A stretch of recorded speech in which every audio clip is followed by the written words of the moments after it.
John Jones So is the real listen, deal. let's go ahead and transfer from the UFC 245 recap and let's head into the NFL, where we got to talk about playoff spots, future wins and losses. And I think I want to go ahead and start with the Ravens. Ravens, what, 7-game win streak? Right now, it's actually a 9-game win streak, I believe. 9 games. Jesus. We'll have to fact check that. Hembo, get the stats. I got it right. I think 10-game win streak. 10-game win streak. Hey, whoa. Well, what I was about to I just say checked it right now. is even more verified. These are 1 and 2. They're the best team in football right now. They're the best team in football, and I can give you a laundry list of reasons. They got the MVP and Lamar Jackson. And shout out to all the people that were telling Lamar Jackson that he needs to play wide receiver and that his style's not going to work. You know what? Shut the hell up. Shut the hell up with this garbage. You can call it what you want. I feel like it's pretty racist if you ask me. The man is a baller. You watched him in college. He was dominant. He was the best college football player for 2 years. Should have won back-to-back Heismans. Was the most exhilarating player that's a great conversation. I've ever seen in college in my life. Yes, sorry to Johnny Manziel. Sorry to Cam Newton. Lamar Jackson. Yeah. You watch him in college. It's crazy. How do you not? He's the best athlete in the league by far, in a league filled with the best athletes on the planet. Not even close. And he's out here dominating. That's reason number one. I had to go on a rant about Lamar Jackson. Then now the defense is coming around since they made the trade for Marcus Peters. And look at the teams they've beat. Yes, bro. It's not only that they've won 10 in a row. They beat the Seahawks, the Patriots, the Niners. What else can you see? The only question... Who was that last time you said? Listen. The only question is, are they peaking too early? Listen, and that's a great argument. Peaking too early. This is what I have to say. Now, Lamar Jackson's gonna play a team, maybe this year, where they don't need 8 in the box to stop him from running. See, teams now are playing straight up man coverage and blitzing, 8 in the box blitz and stop the run. That's why tight ends are always wide open. The number 1 receivers in yards and touchdowns, because tight ends are covered by linebackers and safeties. That's a victory to me. So when teams don't need to put 8 in the box to stop the run, that's when I think they struggle. Because with the 49ers, that was Lamar Jackson's, arguably maybe his worst game. It wasn't even a bad game. It just less productive. We didn't put 8 in the box to blitz him. We put our 7-3, and we just tried to stop him like that. And we were able to drop our defensive coverage, and he struggled a little bit. They only scored 20 points, right? A lot of it, too, is the linebackers being able to cover exactly. Fred Warner covering the tight ends. I'm taking Fred Warner in that situation every time. Yeah.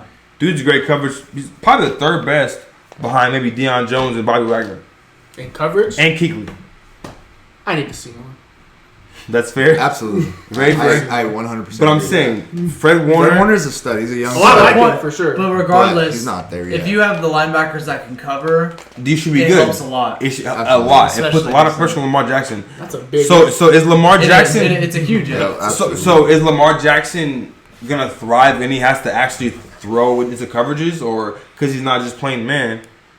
How is he going to do when teams adapt to playing great regular coverage, cover 2, cover 3, cover 4, and the tight ends aren't so open? Is he still going to be able to run, or is he going to be the pass? Like, is he efficient only because everyone's playing man against him to stop the run, or is he efficient either way?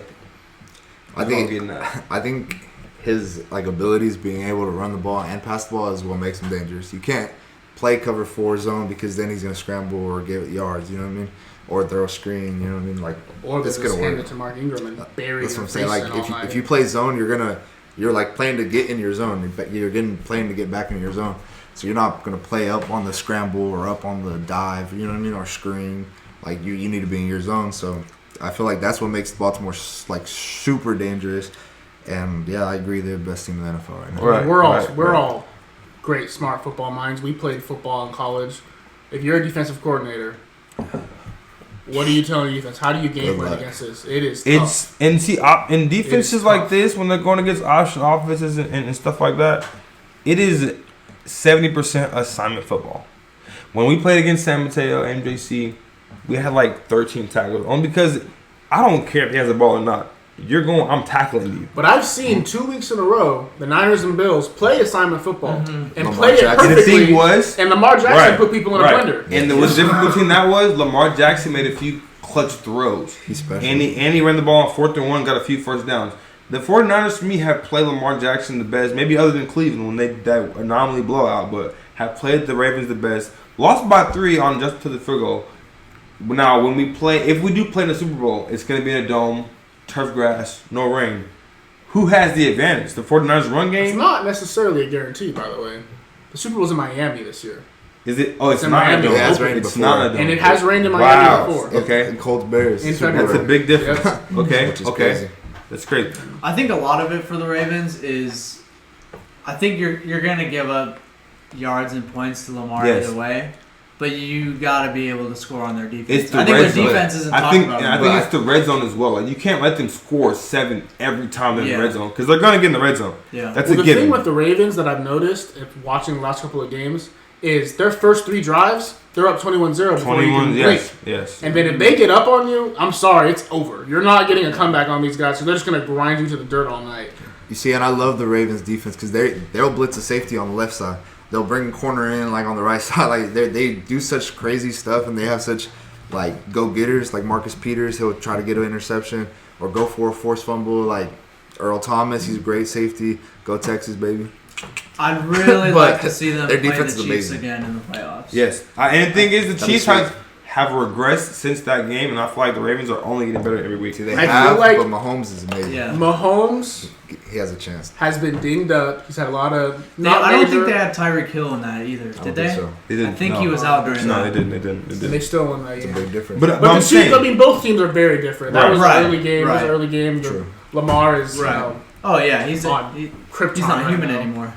But with the Chiefs, listen, being a Raider fan, I have learned to never bet against the Chiefs because they will always fucking beat you. Yes, sir. And Patrick Mahomes, still, I mean, maybe this is a hot take, but he makes the best throws I've ever seen any human being Best ever quarterback in the make. NFL. To me, my opinion. He makes throws Agree, that, disagree. like, I don't even think are possible. Like if I was coaching and my quarterback stepped up to the pocket, jumped up off 2 feet, and threw a sidearm pass 40 yards on the field, I'd be ready to rip his hair out. But Patrick Mahomes does that, and it's touchdown. I feel what you're saying. I'm taking the Ravens over every team right now, and I hate to say that because my Niners, we I feel like we played them the best by a field goal, and people are asleep, man. They're saying, "Oh, you gotta run the Seahawks." I'm more about this. They're a great team. We played the Seahawks, and we should have won the overtime if we didn't have a rookie kicker. Listen, we lost Put to it them in with. the hallway. I feel what you're saying. We lost. That's my question. Yeah, we lost. We lost to Seattle without Emmanuel Sanders and George Kittle. George Kittle just won us a game against the Saints. So this man's gift won us in the game. Who's to say he doesn't make the same plays with And I'm Seattle? gonna sit here and tell you right now, you brought up George Kittle. He officially is the best tight end in football. Best tight end in the game. I've been holding on to Travis Kelce for a little bit, but literally, if I could say one play made a difference, that play against the Saints, where he combined Gronk and Marshawn Lynch in one player. If he wasn't getting face masks, he was going to the end zone with 3 He was dudes throwing human beings off him like If, they were if ragdolls. they didn't have his face It was mask. insane. Wait, And- so here's my question. We were talking about the Ravens being the best team in the NFL. Who's your guys' best team in the NFC? Like, who do you guys have them playing in the Super Bowl? Whew. Now that's tough. Go ahead, Rashawn. You lead it off. One team. I'm not just saying this because I'm a Niners fan, but I just feel like Defend your team that you it's either going to be the 49ers or the Saints, and it's not going to be close. And I feel like if the 49ers get the Saints again, I feel like we do a better job of covering Michael Thomas. Hopefully. You guys have a home That's a field hopefully. right now, too. We'll have home field advantage. And Matt Breida didn't play a really big role in that game, which he should have. Every time he got the ball, he got about 10 yards of carry. I mean, the guy's he's a cheetah. He's fast. He can hit the edge. He can gash him. And Marcus Davenport is out for the year, and that'd be a big impact. Although we did lose Richburg as well. So we'll see how Weston looks in this game against Atlanta. But I think that we have good coaching in the offensive line, and we'll see how that goes. But I am worried only about the Saints. I am terrified of them because Drew Brees is Drew Brees. The man's a game-winning machine. It's not fair. It's what he does. So I respectfully disagree. Not with your final take that the Niners are the best team. We'll get to that after I go on my soliloquy here. But I definitely feel like it's between 4 teams. I'm not counting out the Packers. I'm not counting out the Seahawks. I'm out on the Packers. You can be out on the Packers. I'm out on the Packers. But who's your pick out of the NFC? My pick. I'll get there. Just be patient, young one. I'm saying you name 4 teams. You assume the Niners will have a home game in the playoffs. I'm assuming you're right. That is an assumption. You're right. Because you do still play the Rams, who admittedly are heating up. True. You're playing the Seahawks again in Seattle this time. Very true. You could end up getting knocked down to that 5 seed and having to play one of those NFC East teams, which nobody cares about. We can get to that later. They're Dallas. terrible. Yeah, terrible. 6 and 7. However, Come on, man. after what I've seen here as we stand, I feel like the 49ers are the best team in the NFC. They would be my pick to come out. I do need to see what they look like without their starting center, because losing a center, people don't understand that is a big loss. It is a very difficult thing to overcome. But it's open. Like I would not be shocked to see Russell Wilson put the Seahawks on his back. Aaron Rodgers put the Packers on his back. I don't need to say nothing about Drew Brees and the Saints. Like, we all know what they are. They're more than just Drew Brees, for the record. Michael Thomas is the best non-quarterback on offense in the NFL. I feel like I don't even... You think? That's a debate we can have, maybe, but... Devin Cook. His season, Hembo, get the stats. Look at what Michael Thomas is doing this year. It's unbelievable. He did some grown man shit. He did. The Niners. But today, as we sit here today, I do think the Niners are the best team in the NFC. Okay. And to piggyback off that, people are underestimating Deebo Samuel. My man on the year. He's got 47 receptions, 640 yards, and 3 touchdowns. He's averaging 13 yards a catch. Rookie too. He's came on as a late. And people made it a big deal. Emmanuel Sanders coming to the 49ers is the best thing that could have happened to Deebo Samuel. Definitely. Yes. Because, like, when you don't have that is the candidate for transaction of the year, right with Marcus Peters. When you don't have one receiver and you double the closest thing being one receiver, Minka's a good one too. it makes it help. I feel like Emmanuel Sanders has been the biggest acquisition the 49ers have gotten in a while. You know what? Jared McKinnon, he's pulled a robbery on us. I don't know if he's going to play next year. He hasn't been playing. He has not played at all. Shout out Steve Nash. He's a Steve Nash of the NFL. I hate Steve Nash, bro. And I was in love with Jared McKinnon. Dude was a scat back, man. I thought he was It was crazy really good, too, for us. Yes. And the thing is, Tevin Coleman, we got to figure out, he's more of a DeMarco Murray, north and south kind of runner. He's not going to beat anybody to the edge. That's what he's going to do. That's more of a Breida, Mostart kind of thing. Mostart, by the way, needs more touches. Where the Niners are dangerous is when you watch their games, it's like Breida is balling out. Well, okay, today Coleman's going to ball out. And then today Mostert's going to ball out. Right. They got that 3-headed monster going. That's tough. I think they should do a lot more. I don't see it a ton, but with both of them in. Right. I don't see that Mostert and Breida in Right. I don't see that a lot. It's because we have Kyle. Yeah, we want to keep him on the field. That's true. We want to keep Kyle on the field. Great fullback. What Kyle Shanahan has done this season, Juice Tech. I'm talking about Juice Tech. Huge Tech is a we want to huge, keep. Yeah, we want to keep him on the huge field. part of your offense. Because you spread him out and he missed that Seattle game, didn't he? A fullback on him. I mean, a linebacker on him. Yeah, I'm taking that mismatch. I'm taking it. But, when we talk about offensive schemes and offensive gurus and geniuses, the consensus would say we're talking about people who are airing it out. Kyle Shanahan is the opposite of that, where he's an offensive genius, but he designs run plays that just drop your jaw. That counter they run with Deebo Samuel is one of the greatest plays I've seen in my life. And he's is that against the Panthers? Yes, it was against the Panthers. They got that touchdown. That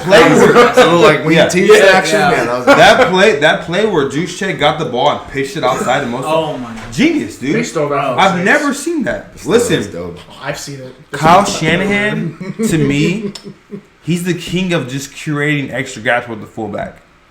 There's no one in this league that would utilize Kyle or the fullback position better than Kyle Shanahan. Creating extra gaps, having a Pro Bowl fullback, that's the difference between us having 11 wins or 12 wins than 6 or 7. The dude is a ball. Took over the game. The Steelers game. Look, bro. The Steelers game. Fullback? For 4 wins though. 4 wins. See, So our run game has been insane. Isaiah Stop you right there. You know what's wrong? Hey, you tell me. Hey, I agree on I might have exaggerated a tiny bit. 4 wins for A tiny bit. But I'm saying the fullback he's really important. He's important to our game as much as the quarterback is. No, oh my God. Am I right or am I wrong, I Mitchell? can agree with that. Or am I wrong? Compared Yes. to the The quarterback? running game. And that for the Niners, not Yes, on any team. not any team. For Just the the- Niners. We win the ball 40 times a game down there. Bro, I don't know about that. Mitch, Quarterback? we kind of got off. We got off script. Yeah, Mitch has to choose an NFC Who's team, your right? NFC team? Hey, grab me a beer. I think. Oh, I thought you were wrong. I think for me, it's got to be the Saints right now, and only because I need to see that Jimmy more often. Like I feel like Yeah, I don't trust. if it's a scheme thing or if it's actually a talent thing and skill thing. So I'm curious to see how he does. I think they play the Falcons this week. Yeah. If he's similar, because he's been pretty good the last few weeks. Yeah. He's been getting better. Not just against the Saints, but I think the Saints for me right now. See, I'm going to take a different approach to you guys. I'm going to take the Seahawks. I trust Russell Wilson way more than I trust anybody. I know Aaron Rodgers is up there, Drew Brees is up there, Jimmy G's up there. You know what I mean? I don't think Jimmy G's up there, personally. But the stats, I guess, would say otherwise. Russell Wilson, man, I loved him coming out of Wisconsin. He's been balling in Seattle. Now they can run the ball. Like after post Marshawn Lynch, they have Chris Carson. They can run the ball a little bit. I think Seattle was primed. Like I think they're going to beat the San Francisco 49ers again. I think they're going to have home field advantage. And it's tough to win in Seattle.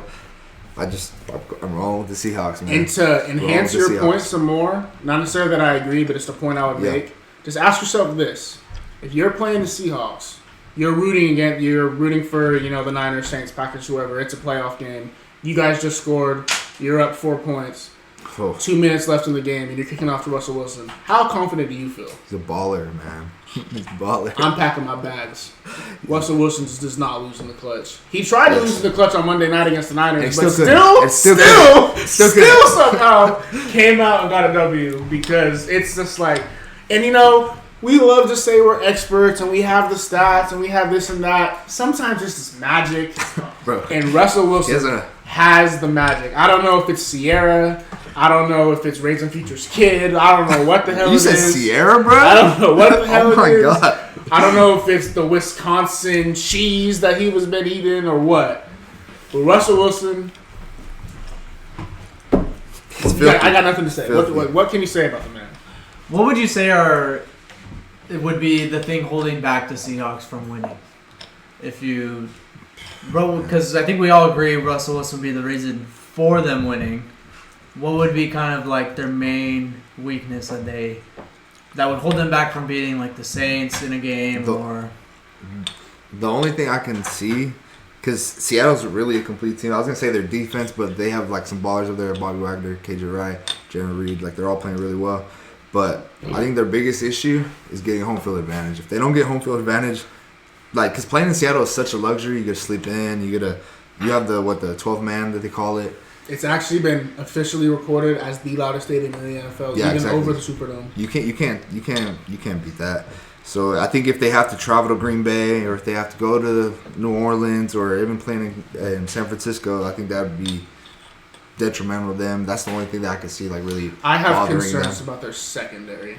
Yeah, I mean, Shaquille Griffin's balling. He's doing all right, but in their front seven is pretty good, and they also seem to play down to the competition. It seems like I forgot to mention Clowney too. Every single game with the Seahawks, I feel like is a one-score game, and they win most of them because they got the Russell Wilson magic. Yeah. But it still makes you stress a little bit if I'm a Seahawks fan, always being in a close game, which is why I feel like I can't put them over the Niners, even though they've already beat the Niners. And, the season's not over. We got 3 more weeks. Our minds will change. At least my mind will change. I can tell you that right now in future episodes. But their secondary could use some help. I feel like I don't like the prospect of even Shaquem Griffin, who's their best corner, him lined up with Michael Thomas. That is a mismatch. Him lined up with Devontae Adams is a mismatch. But that's why I'm still picking the Niners right now. But we'll see how Jimmy G does. Can someone pull up DK Metcalf stats? Someone get this one here. Gotcha. Because see, Debo Samuels, people aren't realizing this man has 640 yards with what, 3 games left? He could potentially be a 900-yard receiver as a rookie. 1,000-yard rookie, that's pretty impressive, no? Am I wrong? He's been coming on strong of late. And it's not even with the rush, with the passing. He can also run the ball for about 50 yards, he's a good blocker. 40 yards. He's a complete player. He's a physical player. He looks like a running back. He reminds me of a smaller version of DK. DK is balling. How many yards does he have? He has 50 receptions for 783 yards and 5 touchdowns. And as a rookie. And DK, to me, he's been the most impressive rookie receiver in all aspects of the game on offense that I can remember. Other than Mike Evans, maybe. I don't know. McLaurin's up there. As a rookie. Wait, I'm talking about all aspects of the game. Like, wait, you talking about in recent history or just this season? Recent history. No. Give me some names. You're insane for that. Give me some names. AJ Green, Mike Evans. And AJ Green had 1,000 receiver though. And blocking, run blocking, and pass catching. I feel like Mike Evans has been I got footage of him pancaking DBs. Pancaking them. Lifting dudes off their feet, grown men, and putting them in the floor. He's a great athlete. And plus, Odell, oh my God. I see where you're coming from. Who's throwing him the ball? Who's throwing Mike Evans the ball? Okay, but who's throwing Odell the ball? Andy. Oh, Odell? Yeah. A dead Eli Manning? Yeah, but see, I'm talking about, is he a good run blocker? Odell. Listen, I see where you're coming from. As good as Mike Evans? Listen. Exactly. Listen. Yeah, run blocking is cute. You get paid in the NFL to be a wide receiver. They just don't have that as a stat, so why would they it's important, obviously, but not as much as Rashawn, if someone's gonna ask you, do you want someone who's gonna block for you on the edges or catch touchdown passes? I understand what you're saying. Like, it's nice to have a wide receiver who blocks. I want my wide receivers to block. Yeah. But if I have to sacrifice something, catch me some damn touchdown passes, please. Catch me a 8-yard stop and turn it into 40. Yeah. That's what I need. DJ is capable of doing both. He is. Which is impressive, which is why he could be special. He is huge. He's so big. He lacks the wiggle that you want to see in a receiver, but the man looks like a defensive end out there catching passes. It's actually insane. Have you guys heard that story about what he did in his pre-draft interview with the Seahawks? Mm-hmm. It's actually hilarious. I'm not sure. So, you know how we do these pre-draft interviews, and it's so intimidating. You walk into the room, and there's 40 members of the coaching staff and the management. And DK Metcalf, after doing this combine, which is like the legendary combine he had, he's getting ready to do his interview with the Seahawks, strips down to nothing but compression pants. I heard that, bro. Just walks up in there with a chain around his neck, and all his Greek god body showing out, and Pete Carroll said, I'm drafting him. Immediately. And that kind of attitude, I don't know. I did see Pete Carroll taking his shirt off. I saw that. That was pretty funny. Right. That was pretty funny. That's insane. Now, so you guys say the Ravens are the best team in the NFL, right? Consensus? Yes. Yeah. As of present, yes. San Francisco probably that's right now, yeah. Ooh, I think if we did our power rankings? Yeah, who will be second? Rankings? San Francisco or Seattle? I'm going to take San Francisco. I would put San Francisco. I'm going to take San Francisco because listen, again, people are not understanding that. We lost that game without George Kittle and Emmanuel Sanders. Our only receiving options on offense. I understand that, but at the end of the day, it's hard to rank a Niner team over Seattle, who beat them. You know what I get what you're saying, it's hard to say that. But I'm saying, but they beat you. Okay, so listen. If McLaughlin wins that game, makes that kick, that's game, right? But you can say that about a lot of games. Yeah, that's very true. If the Saints get their 2-point conversion, we missed the field to win the game, and we didn't have our two most receiving options there are. I know, but I understand that. But we're talking about for the record, for right now, not like who we think is going to be better. Because you guys might be able to beat and that's them why. in the future, and to be honest, that's why I have the Niners too. Yeah, I think they that Seahawks game was a few weeks ago, and I'm not discounting that the Seahawks beat them, but the NFL more than any sport is like a week to week league. Like your opinion of teams will change based on the most recent think about the game. Patriots. See, and the thing is, but beating them at home is huge to right. me. Like beating them in San Francisco is really big to me. Because then now the Niners have to go to Seattle. I know they're going to get George Kittle back, but Emmanuel Sanders. But playing in Seattle, it's an advantage Seattle. I think. Like they may still lose, but it's advantage Seattle. that game could go down to everything. That could be our Sunday night season finale for the season. Right. Facts. Oh, yeah, I'm picking Russell Wilson. And if the 49ers were to lose to Seattle and lose the division and get the 5 seed, I'm confident in us beating Dallas if it came to us go to Jerry's World. And can we talk about that? Can we talk about this NFC East situation? It's disgusting.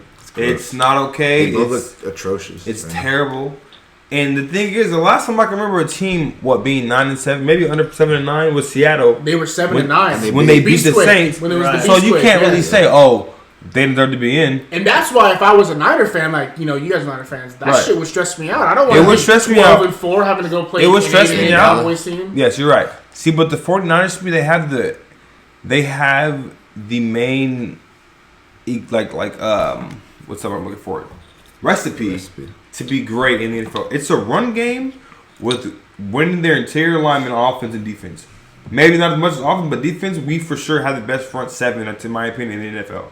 In my opinion, that's front four for sure. Front four for sure. That's what I'm saying. And sure. Fred Warner's a Pro Bowler. The front four make the front seven. Exactly. Their front four, their defensive line, might be the best D line I've seen in 5-10 years. I can't think. Maybe the Giants that won the Super Bowl. Maybe that one was possibly dope. Justin Tuck. Justin Tuck, Michael Strahan. Since then, now we got. And what's crazy to me is Quan Alexander would have made a Pro Bowl this year. Fred Warner is going to make a Pro Bowl this year. So that front four plus 2 Pro Bowls in the backfield, we don't have strong DBs. We have Akil Witherspoon who's come on straight.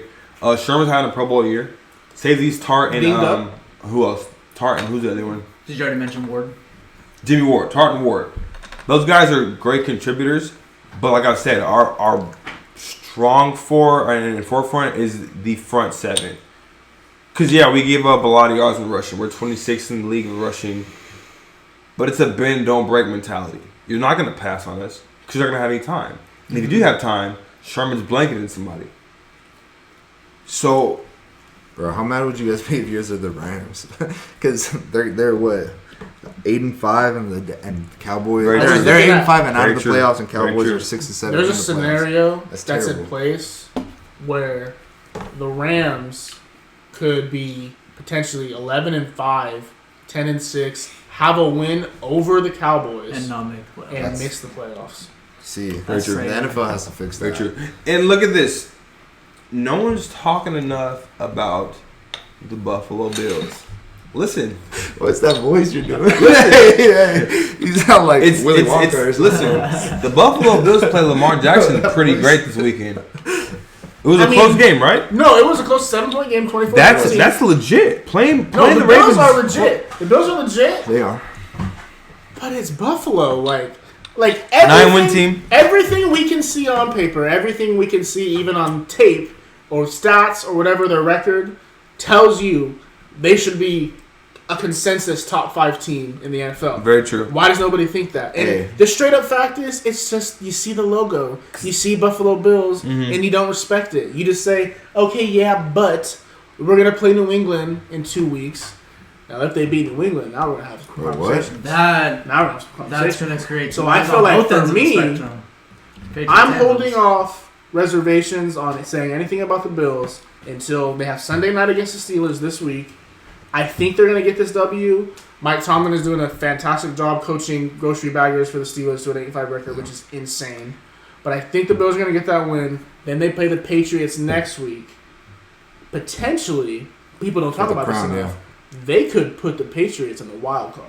Which would be crazy because they haven't lost the AFC East in forever. What, 500 years? Yeah. Hey, shout out Greg Pinelli, by the way. He trains Josh Allen.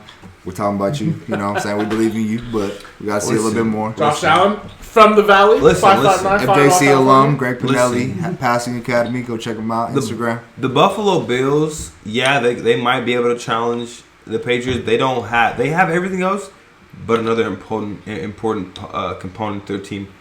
They don't have a potent rushing attack. Devin Singletary, he's come on pretty well, but he's not great. Frank Gore is Frank Gore. The man's been playing for 35 years. Josh Allen is their biggest rusher. Exactly, and that's not good enough. That's not going to win you games in the playoffs. It won't beat the Patriots either. It's not going to do it. I just can't imagine Josh Allen passing them their way into a playoff win. Facts. Yet. That is a facts. Playoff win, no. A playoff win, no. I don't trust them in the Huge playoffs. I trust potential. them See, to make the playoffs. That is but- very true. I think And- they'll make the playoffs for sure. Absolutely. Yeah. Almost. And I would have said the same thing about Jimmy G until last week. Right. This man competed against Drew Brees, the king of game winners, and beat him at his own game. Not giving That was George the- Kittle went Super Saiyan blue in that game for the last play of the game. Yeah. I don't. But then- I don't want to make it sound like I'm discrediting Jimmy G. He played the best game of his career, but I feel like a lot of this Jimmy G love is coming off of him throwing a 5-yard pass to George Kittle, and Yeah. George Kittle It That doing is a facts. whole lot of work. That is Yeah. facts. But there were a lot of throws like No, and just that's on true, the first that's true. drive that were It was Yes, still his best money. game as a pro. That's- But as for actually going out and winning a game, Right. like I'm not going to say that's Jimmy G more on won There that you Kittle go. game. than it was. There you go. George I'll Kittle give you won. that. And I'll in give that you pass sure. that Jimmy G threw to Deebo Samuel in the Ravens game, the first one, dude, no, that's a bad pass. Man did double Oh coverage, yeah. made an adjustment on the ball. That's more on Deebo Samuel. There's just times where Jimmy G has a hint of Jameis Winston in him, and I do not like that. Jameis Winston's going to see a receiver in quadruple coverage and say, fuck it, I can fit it. Yeah. And most of the time, you're not going to be able to do that. And that's his only Achilles heel for me. I can see a hint of Jameis Winston and Jimmy G. And I'm not too comfortable with that.